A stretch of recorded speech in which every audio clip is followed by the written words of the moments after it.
হাসির খোরাক দিচ্ছি না, কবরের মধ্যে কিন্তু কোন নেতা থাকবে, কোন নেতা যাবে।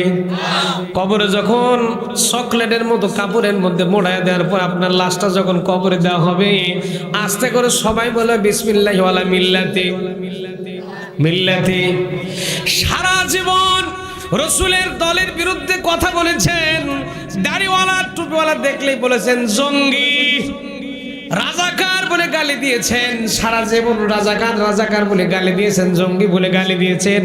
দাড়িওয়ালা টুপিওয়ালা মানুষদেরকে সহ্য করতে পারেননি, রসুলের দলের বিরুদ্ধে চলেছেন।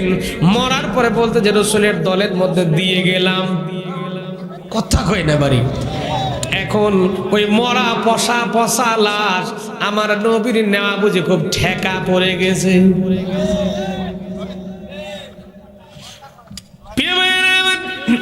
এজন্য করে দুনিয়ার জীবনে জীবিত থাকার পরে জীবিত থাকতে আল্লাহর জমিনে আল্লাহর দিন কায়েম করার জন্য চেষ্টা করার দরকার আছে না নাই? ওয়ালতাকুম মিনকুম উম্মাতুন ইয়াদউনা ইলাল খায়রি ওয়া ইয়া'মুরুনা বিল মা'রুফি ওয়া ইয়ানহাউনা আনিল মুনকার ওয়া উলাইকা হুমুল মুফলিহুন।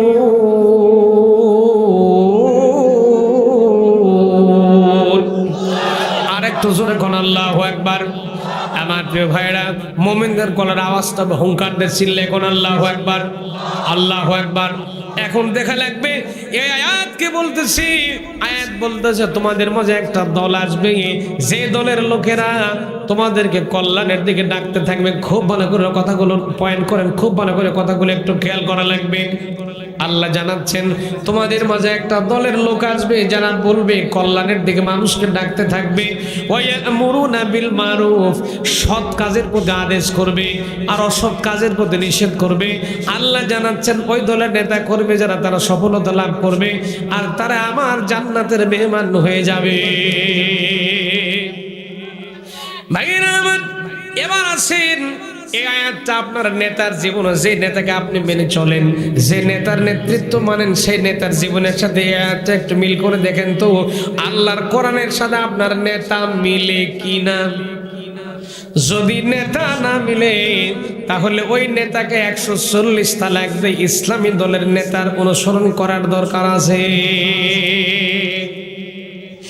এমনও দল বাংলাদেশে আছে, পর্যালোচনা করলে দেখা যায় এমনও জনপ্রিয় দল বাংলাদেশে আছে যারা ঠেলাই যখন পড়ে যায়, ঠেলাই পড়ে গিয়ে দলের নেতা কর্মীকে ফেলায় তুলে দলের নেত্রা বিদেশে বিমানে করে পালায় যায়। কথা বলেন না কেন ভাইরা আমার? আমি আপনাদেরকে সুন্দর একটা টপিকস বোঝাবার চেষ্টা করছিলাম, সেটা হলো ওয়াতাসিমু বিহাবলিল্লাহি জামিআন ওয়া লা তাফাররাকু। আমাদের সকলকে এক হওয়া লাগবে। সকলে যদি এক না হতে পারি তাহলে আমাদের কপালে আছে শুধু পিটন আর মায়ের বাটাম এমনিতেই ফাটানো হবে যদি আমরা এক না হতে পারি।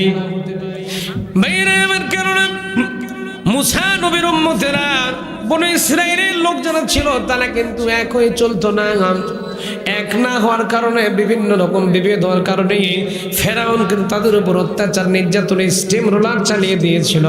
অত্যাচার করতে করতে মুসলমানদেরকে মারতে মারতে অনেক কষ্ট দিয়েছিল। এক পর্যায়ে মুসলমানরা চিন্তা করলো এই ফেরাউনের অত্যাচার নির্যাতন আমরা সহ্য করব না, আমরা এক হব। কি হব?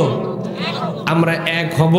আমার প্রিয় ভাইয়েরা, আমরাও যদি এক হতে পারি, কোন নাস্তিক মুরতাদের বাচ্চারা আমার বামপন্থী লোকেরা আমাদেরকে যে কোনো দিকে নিয়ে যেতে পারবে না।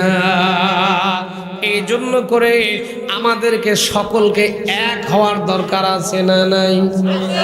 আস্তে করে কম ভাইরা আমার, মুসা নবীর সময় বনি ইসরাইলেরা এক হয়েছিল। এক হওয়ার পরে বনি ইসরাইলেরা যখন এক হয়ে গিয়েছিল, মায়ের খেলে বনি ইসরাইলের আলেমদের হত্যা করা হলো, মুসলমানদের মেরে ফেলে দেওয়া হলো, জেলের মধ্যে জুলুম করা হলো, নির্যাতন করা হলো। জেল জুলুম হত্যা সবকিছু করার পরে বনি ইসরাইলের মানুষগুলো যখন এক হয়ে গেল, আল্লাহ তখন জানাই দিল তোমাদের আর মাত্রার খাওয়া লাগবে না। আল্লাহর কোরআনের ভাষা দেখেন, ওয়ানুরিদু আন্নামুন্না আলাল্লাযীনা نستضعفوا في الأرض ونجعلهم أئمة ونجعلهم الوارثين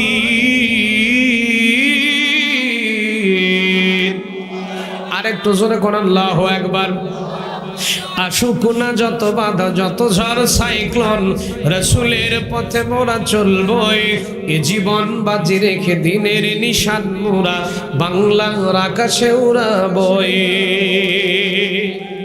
ঠিক কি না আসুক না যত বাধা যত ঝড় সাইক্লোন রাসূলের পথে মোরা চলবই এ জীবন বাজি রেখে দিনের নিশান মোরা বাংলার আকাশে উড়াবই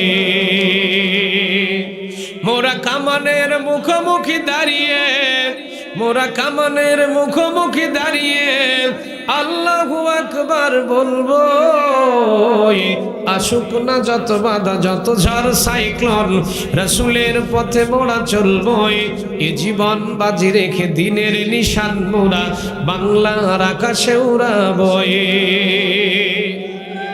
আমাদের দেহে বই জিহাদি রক্ত আছে না নাই যারা বললেন না তাদের বুঝি নাই নাকি মুসলমান কখনো পিছপা হয় না মুসলমান বাসর রাতে স্ত্রীকে বিশ্ব সুন্দরী স্ত্রীকে ফেলায় রেখে মুসলমান জিহাদের ময়দানে গিয়ে শাহাদাত বরণ করে সেই মুসলমানের রক্ত আমাদের শরীরে আছে না নাই আছে না নাই